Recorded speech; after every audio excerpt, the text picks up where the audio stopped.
Radio Publique Africaine.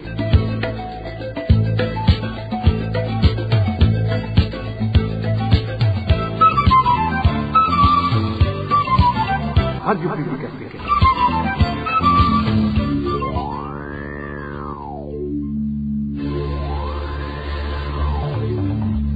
C'est le moment de suivre le journal parlé en français. À la présentation, Josiane Mouzanez. Au sommaire de cette édition, le numéro 1 burundais use du pouvoir que lui confère son statut pour s'enrichir illégalement. Aujourd'hui, nous vous parlerons des magouilles du couple présidentiel qui collabore étroitement pour dilapider le pays.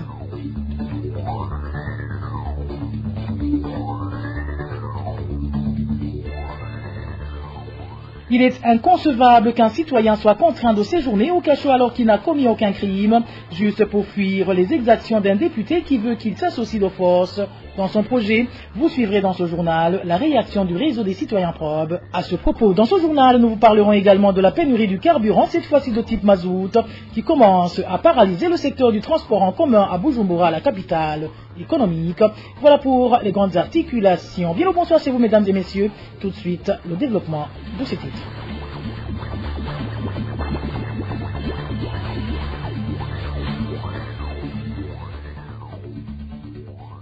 Rebonsoir. Le président Évariste Ndayishimiye viole régulièrement la constitution burundaise à travers ses activités commerciales. Même si Ndayishimiye dit vendre ses récoltes via sa propre coopérative, les informations à la disposition de la rédaction mènent sur des pistes de malversation et conflits d'intérêts, dans le sens où le client se trouve être son épouse, qui gère le projet cantine scolaire au niveau national. Le point avec Bob Rugurika.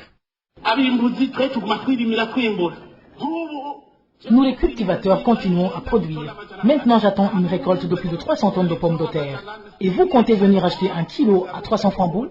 Vous croyez que je travaille dur comme ça pour après vous distribuer gratuitement mon riz? N'y pensez même pas. Chacun doit faire son business. Moi je fais du business, c'est pas gratuit. La voix en langue nationale est celle du président Évariste Ndayishimiye. Il affirme faire du business agricole pour gagner de l'argent et en suffisance. Pourtant, les articles 101 et 102 de la nouvelle constitution burundaise taillée en 2018 par le parti CNDD-FDD est formelle à ce sujet. Les fonctions de président sont incompatibles avec l'exercice de toute autre fonction, tout emploi et toute activité professionnelle. Dans le cas poursuit l'article 102, où il occupait une fonction privée, rémunérée ou non, pour son propre compte ou pour le compte d'un tierce, il cesse toute activité dès la proclamation des résultats. Fin de citation. La violation de ces articles de la loi fondamentale n'est pas anodine. Le président Évariste Ndayishimiye sait très bien où se dirigent ses frappes. Les informations à notre disposition mènent à des pistes de malversation, de trafic d'influence et de conflits d'intérêts qui impliquent le couple présidentiel. En effet, le président Ndayishimiye, après avoir collecté ses multiples récoltes de pommes de terre et de riz, il les vend chez un client particulier. Il s'agit de son épouse Angéline Ndayishimiye qui gère depuis plus de 2 ans le projet cantine scolaire dans cette province à travers le pays.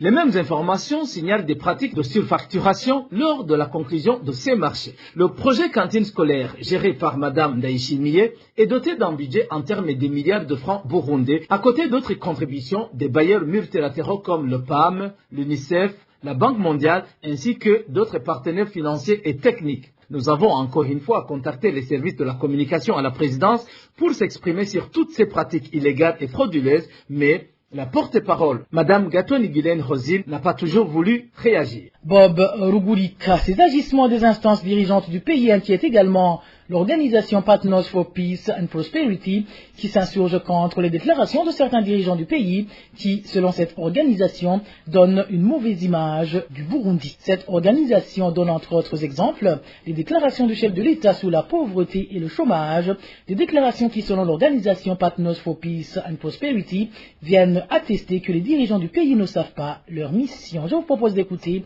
André Nikwigidze, directeur exécutif de la dite organisation. L'organisation dans la partie sur la restauration de la bonne gouvernance revient sur les déclarations préoccupantes des hommes politiques burundais, des déclarations qui donnent une mauvaise image du Burundi auprès des observateurs étrangers, qui s'interrogent si réellement les autorités burundaises comprennent la nature de leur mission en matière de développement économique et social du pays. Par exemple, dire que le Burundi n'est pas pauvre, que les Burundais n'ont pas faim, devant un parterre de citoyens qui apparaissent réellement pauvres et affamés, et que vous les critiquez de ne pas porter des chaussures, qui sont fainéants et qui ne veulent pas travailler, au lieu de leur dire ce que vous, en tant que dirigeants, vous comptez faire pour les aider à sortir de leur pauvreté, pour les aider à combattre la faim, puisque c'est la mission qu'ils vous ont confiée quand ils vous ont élus. Dire que les intellectuels ne servent à rien, quand on sait que les pays qui disposent des intellectuels dans tous les domaines sont riches,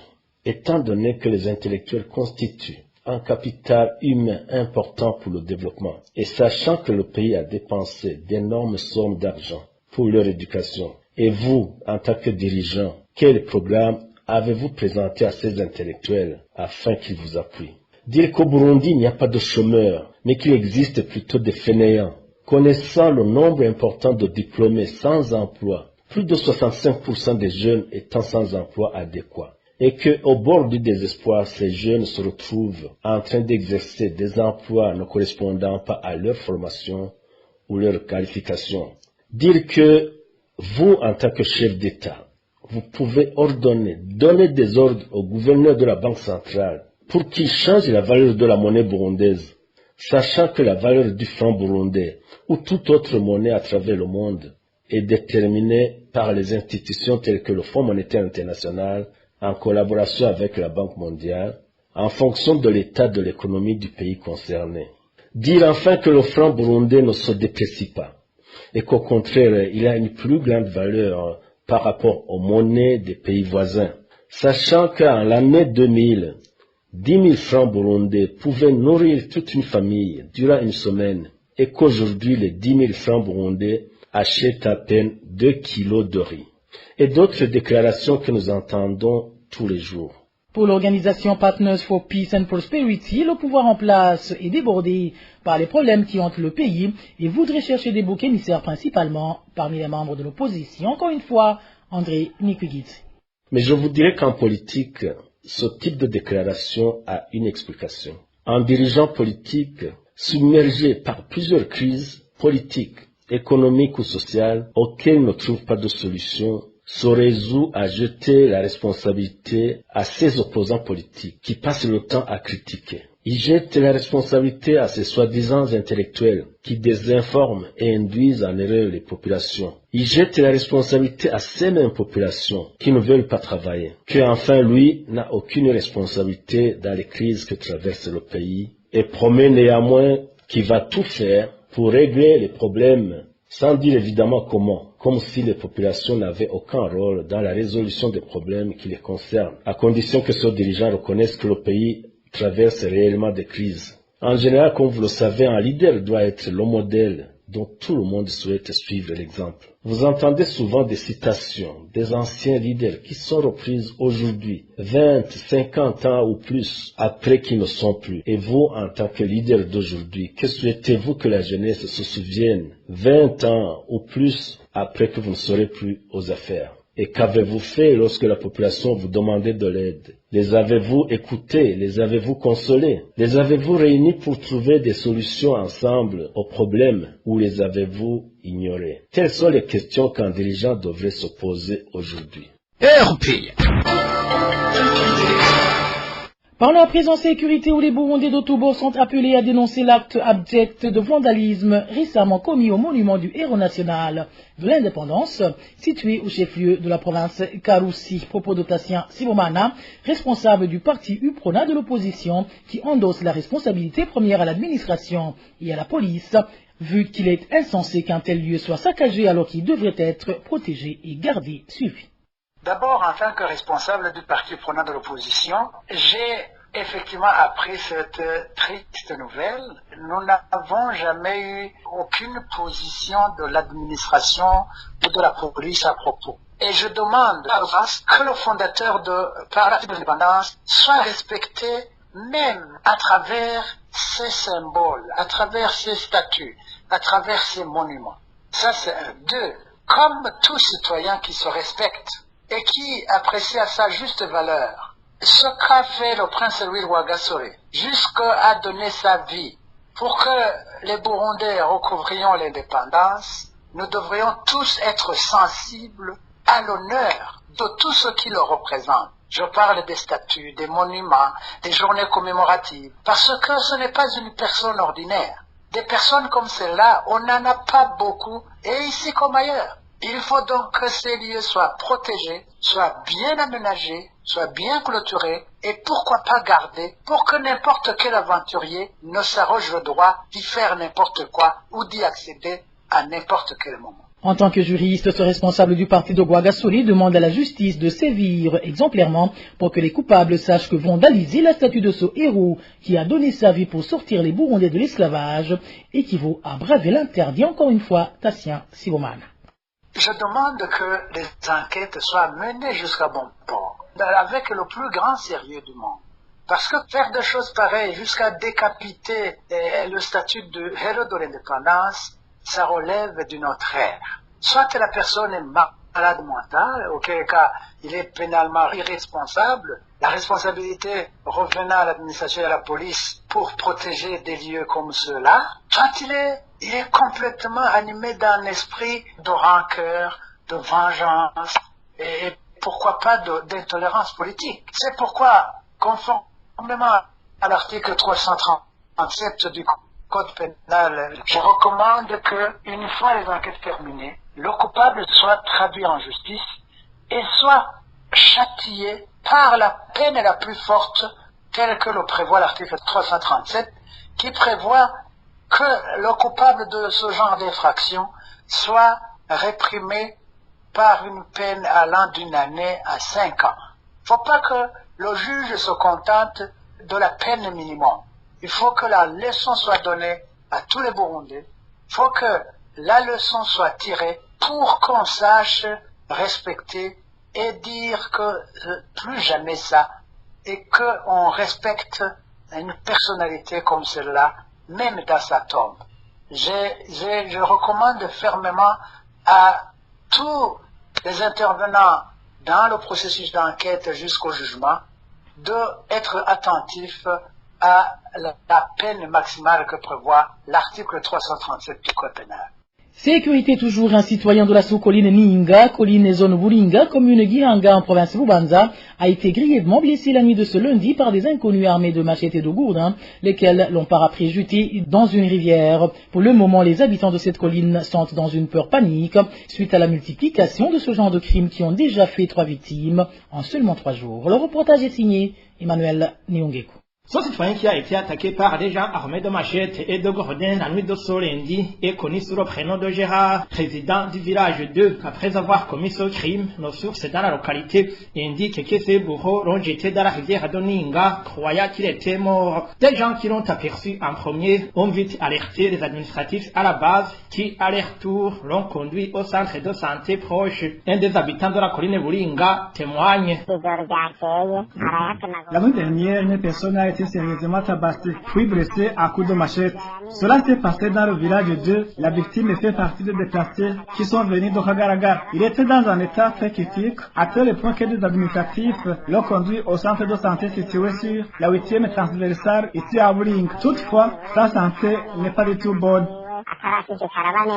Dans l'entretemps, les habitants de la colline et zone Buringa pointent toujours du doigt aux miliciens Imbonerakure du parti CNDD-FDD d'être derrière ces forfaits. Ces citoyens dénoncent l'inertie des autorités malgré de multiples alertes. Nous sommes étonnés de ce qui se passe alors qu'il y a des Imbonerakure qui patrouillent pendant la nuit. Ils sont dirigés par un certain Fridolin et qui dirige le responsable du parti au pouvoir. Nous soupçonnons que ce sont eux qui sont responsables de ces actes. Nous sommes fatigués par des coups qui nous sont infligés. Nous sommes aussi étonnés par le fait que nous interpellons chaque fois les responsables d'habilité de nous secourir, mais en vain. Et le nombre de victimes continue à augmenter. Les victimes sont sans doute blessées par ces hommes en patrouille. Le prénommé Gérard, attaqué la nuit de ce lundi, est la 3e victime après des autres citoyens qui ont été grièvement blessés successivement dans les nuits de samedi et dimanche. À ce propos, nous avons encore une fois tenté de joindre Fabrice Dusabe, le chef de la zone Buringa, de même que Léopold Ndaïsaba, administrateur de la commune de Gihanga, mais sans succès. Merci à toi Emmanuel Niyungeko de la sécurité. Passons sans transition à la page droits de l'homme où Elias Badikwangana, un habitant de la commune de Nyabikere de la province Karoussi, vient de passer à peu près une semaine au cachot de la commune de Buhiga. Nos sources dans cette province indiquent que cette personne s'est rendue lui-même au cachot du commissariat après que sa sécurité ait été menacée par Léonidas Nakumudiango, député élu dans cette circonscription. L'origine du conflit serait le refus de graisser la patte à cette autorité qui voudrait à tout prix être associée dans un marché de l'Oboa gagné par ce citoyen. Claudine Moulekelisoni, administrateur de la commune de Nyabikere, reconnaît les faits mais s'est refusé à tout commentaire. La rédaction de la RPA a également contacté le député Léonidas Nakumudiango qui est l'accusé principal de cette persécution dont est victime le citoyen Elias Badikwangana ainsi que Juvenal Nimbona, commissaire de police en commune de Nyabikere. Mais après une brève présentation et l'exposé de notre sollicitation, tous les deux nous ont raccroché au nez. À ce propos, le réseau des citoyens propres s'insurge contre le comportement de cet élu du peuple qui viole les droits des personnes qu'il était censé protéger. Gervais Nibigila, vice-président du dit réseau, demande à la Commission nationale indépendante des droits de l'homme et à l'Assemblée nationale de suivre de près ce cas afin que cet habitant soit protégé et rétabli dans ses droits. Suivez Gervais Nibigila, il est le vice-président du réseau des citoyens probes, RCP en sigle. Le comportement du député Nakumudiango qui est en train de violer les droits de la personne humaine Dino Badikwangana Elias est un comportement à bannir parce que c'est une personne qui était censée de connaître la loi mais aussi de protéger la population étant élue de cette circonscription. Et il est incompréhensible d'entendre qu'une personne peut aller demander refuge dans la prison et c'est parce qu'il n'a pas eu les protecteurs qu'il s'attendait. Et c'est pourquoi alors nous demandons à l'administration provinciale, l'administration communale, mais aussi à la justice de s'enquérir de la situation et de prendre des mesures nécessaires pour protéger Badikwangana Elias qui est en train d'être malmené par ce député. Et aussi, nous demandons à la CNDH de s'impliquer pour enquêter sur ce cas et aussi au Parlement de suivre de près le comportement du député Nakumudiango Nandas si une fois les allégations sont fondées et qu'ils soient punis conformément à la loi, conformément aussi au règlement d'ordre intérieur du Parlement. Parce que c'est une aberration d'entendre qu'un parlementaire peut s'agir de droit de malmener une personne pour prendre et faire forcer ses biens. Et aussi, nous dénonçons le comportement de l'administration locale qui n'a pas pris des mesures nécessaires pour protéger Badikwangana Elias alors qu'il est en train de mettre en application les projets de développement et surtout en construisant un hôpital pour une entreprise de l'État comme Obuha. Deux organisations internationales de défense des droits humains et un autre national demandent au gouvernement burundais la libération immédiate et sans condition de 5 défenseurs des droits humains qui totalisent aujourd'hui un mois d'incarcération arbitraire. Selon ces organisations de défenseurs des droits humains, l'arrestation de ces 5 défenseurs des droits de l'homme et les graves accusations portées à leur encontre témoignent d'une détérioration du contexte dans lequel évolue la société civile indépendante au Burundi, d'où il est demandé au président Evariste Ndayishimiye de tenir sa promesse de rétablir la liberté d'expression et d'association. Eric Nyondima revient sur les quelques points saillants. Derrière déclaration de ce mardi 14 mars, les organisations de défense des droits humains au Burundi, Amnesty International, l'Initiative pour les droits humains au Burundi et Human Rights Watch ont déclaré que les charges qui pèsent contre les 5 défenseurs des droits humains au Burundi sont sans fondement. Les 5 sont accusés de rébellion ainsi que d'atteinte à la sûreté intérieure de l'État et au bon fonctionnement des finances publiques. Pour ces associations, ces accusations ne semblent s'appuyer que sur les relations avec une organisation internationale étrangère et le financement qu'ils ont reçu de sa part. Clémentine Do Manjoye, chercheuse au sein de la division africaine de Human Rights Watch, estime que l'arrestation de 5 défenseurs des droits humains et les graves accusations portées à leur encontre témoignent d'une détérioration du contexte dans lequel évolue la société civile indépendante au Burundi. Pour elle, le peu d'espace qui restait à la société civile pour travailler au Burundi disparaîtra si travailler en partenariat avec des organisations internationales pour recevoir des fonds de leur part sont désormais considérées comme des infractions pénales ou une menace pour la sécurité de l'État. De son côté, Karina Tesakiana, de l'initiative pour les droits humains au Burundi, juge que les accusations d'atteinte à la sûreté de l'État et de rébellion portées à l'encontre de ces 5 défenseurs des droits humains sont absurdes. Elle demande au gouvernement de passer par les voies administratives normales prévues par la loi s'il a des questions sur les ressources de financement. Les 3 organisations de défense des droits humains, Amnesty International, Initiative pour les droits humains au Burundi et Human Rights Watch, trouvent que le gouvernement de Ndayishimiye est en train de passer dans le droit chemin tracé par le pouvoir Nkurunziza en matière de violation des droits de la société civile. Depuis l'arrivée au pouvoir en juillet 2020 du président Evariste Ndayishimiye et malgré ses promesses de rétablir la liberté d'expression et d'association, déclarent les 3 associations de défense des droits humains, l'hostilité du gouvernement à l'égard de la société civile et des médias burundais, autrefois forisants demeurent. Les actions parlent plus que les mots, déclare Flavia Ngangomvia, directrice régionale adjointe à l'Amnesty International. Pour elle, si les autorités burundaises veulent que leurs promesses en matière de droits humains soient prises au sérieux, elles doivent permettre à la société civile de faire son précieux travail, notamment défendre et aider les victimes de violations des droits humains sans être harcelées. Ces dernières arrestations ainsi que la condamnation de Florian Irangabi mettent fin à une brève période d'optimisme suite à l'acquittement et la libération en décembre de Tony Germainina, avocat et ancien défenseur des droits humains qui a passé plus de 2 ans injustement emprisonné pour des accusations infondées de collaboration avec un groupe rebelle, ajoutent les 3 organisations de leur déclaration conjointe. Ainsi, 3 associations de défense des droits humains, les charges à l'encontre des 5 devraient être abandonnées et la répression de la société civile cessée. Pour rappel, les 5 défenseurs arrêtés, Sonia Dikumasabo, Marie Emerusabe, Audace Havzaimana, Sylvana Inamahoro et Prosper Runyank.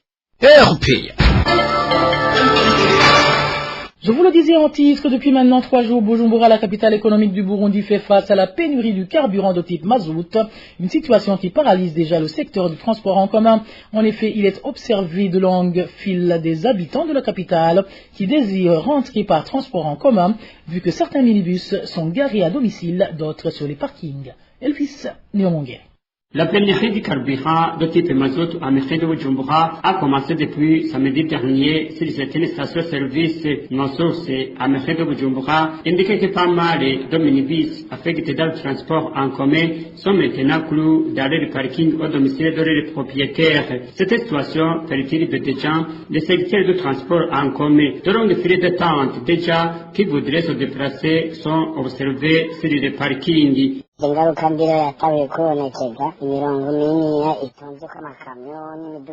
Comme conséquence, c'est par exemple de longues files des camions et véhicules qui assurent le transport en commun comme les quasters. C'est un signe que le problème est beaucoup plus sérieux qu'avec la pénurie de l'essence. Déjà, le déplacement est devenu problématique. Le matin, les gens éprouvent de sérieux problèmes à se rendre leur service. La majorité de minibus qui assurent le transport en commun consomment de l'essence. Les habitants de la mairie de Bujumbura indiquent ne pas savoir à quel essai se vouer. Pour eux, jusqu'à présent, c'est le silence absolu chez les autorités habilitées.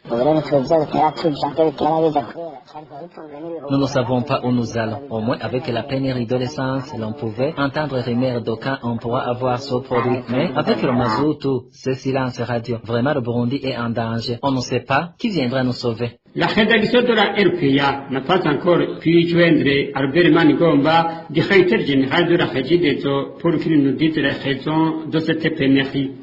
Elvis Nyomongere. La décision interdisant l'usage des emballages de récupération depuis le 26 février 2023 mise en place par le Bureau burundais de normalisation BBN en sigle n'a pas été honorée jusqu'aujourd'hui. Propos de Séverin Sindaïkengera, président du BBN, c'était lors de la conférence de presse qu'il a tenue ce mardi 14 mars 2023. Ce dernier a tenu à préciser qu'avec la fin de ce mois de mars, tous les marchés devront s'être débarrassés de tous ces emballages. Suivez Séverin Sindaïkengera. Depuis le 26 août 2022, on avait déjà commencé à avertir aux commerçants, aux autres, d'essayer de voir comment bannir ces emballages de récupération sur le marché. Parce que ces emballages de récupération, normalement, ce sont des emballages à usage unique. Pourquoi ici chez nous au Burundi, on va les réutiliser encore? Je ne veux pas revenir sur les répercussions de ces emballages de récupération qui sont mal lavés sur les produits qui s'y trouvent. On a eu beaucoup de temps pour le dire. Seulement, nous avons organisé cette conférence de presse pour montrer notre position face à la date butoir qu'on avait donnée du 26 février 2023. Il y a eu beaucoup de mots qui ont été dits sur cette date. Mais en général, nous trouvons que cette décision n'a pas été respectée. C'est pourquoi nous demandons, si c'est possible, nous avons les prérogatives d'exiger que ces bouteilles de récupération, surtout de marque Kinju, qui emballent les produits comme le miel, comme l'huile de palme, nous n'allons pas dire qu'on va ajouter une autre période, parce que la période est dépassée. Mais quand même, il faut aller tout doucement et méthodiquement. Et nous demandons à toutes les parties prenantes qui sont impliquées à ce qu'à la fin de ce mois de mars, on ne trouve pas ces bouteilles de récupération au marché. En plus, selon toujours Séverin Ndaïkenguera, tous ces emballages vont être collectés puis remis aux différentes entreprises qui les ont fabriqués. Ainsi, il a été demandé à l'administration de collaborer dans la mise en exécution de cette mesure. Encore une fois, Séverin Ndaïkenguera. Nous avons commencé à approcher aux unités de transformation qui produisent ces bouteilles, de produire des bouteilles qui n'ont pas de marque, qui n'ont pas d'étiquette, pour remplacer ces bouteilles qui se trouvent au marché avec des produits à l'intérieur. Et là, nous allons nous appuyer sur le décret de 2018 qui montre la gestion des emballages de récupération. Nous aimerions à ce que ces emballages de récupération qui sont utilisés soient collectés, pas pour aller au marché, mais pour retourner chez les fabricants ou les fournisseurs comme la loi l'exige. Ça, c'est vraiment un impératif. Et à côté de cela, nous souhaitons aussi que les jus ou les boissons qui se trouvent dans des bouteilles en verre, surtout les bouteilles de type Lef ou Heineken, ne soient pas commercialisées au marché. Parce que les mêmes problèmes avec les bouteilles en plastique se remarquent avec les bouteilles en verre. Ça fait déjà beaucoup de temps que nous ne donnons pas un certificat, n'est-ce pas, à ces gens qui mettent leurs produits dans les bouteilles en verre de récupération. Et je pense qu'ils vont suivre. Et tous aussi, nous exigeons à l'administration locale de nous aider, puisque cette problématique de gestion de la qualité n'incombe pas au BBN seulement, le BBN qui représente l'État. Mais ça incombe à tout le monde. Et nous devons vraiment le faire dans le but de protéger la santé des consommateurs.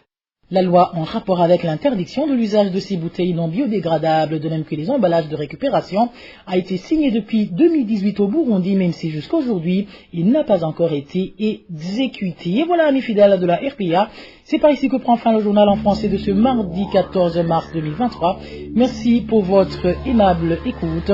Merci également aux équipes rédactionnelles et techniques pour leur franche et parfaite collaboration.